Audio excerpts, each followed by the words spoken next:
नमस्कार। आज एप्रिल मास 7 तारिख सोमवार आज सुविचार।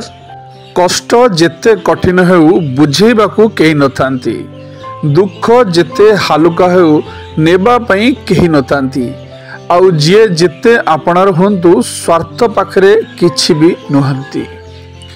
यह निश्चिंत मन रखंतु जे सफलता गोटे दिन रे केबे हेले मिलिबो नाही, किंतु गोटे दिन एमिति आसीबो आपनको सफलता निश्चय मिलिबो।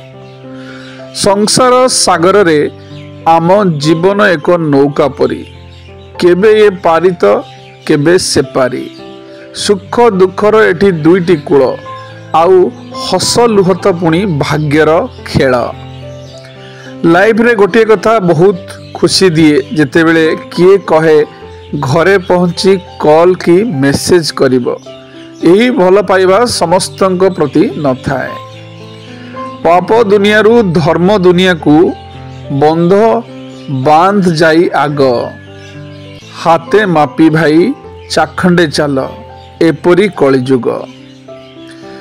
बेले बेले आमे बेसी खुशी होई गले कहा आगरे से खुशी को बांटिबा को भारी इच्छा हुए, हेले आम खुशी सुनी अधिकांश लोक खुशी हुंती नहीं, बरं ईर्षा रे अनेक खराब कथा भाबी बसंती। प्रेम भरा आखि, सत कुहा मुह, शांत सरल मन, साहाय्यकारी हाथ, सत् पथर पाद, नत मस्तक व्यक्ति ईश्वर खूब प्रिय।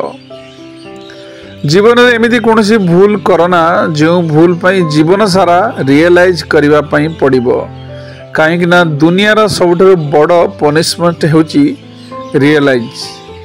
शुभ सकाळ, दिनटी आपणकर मंगलमय हो।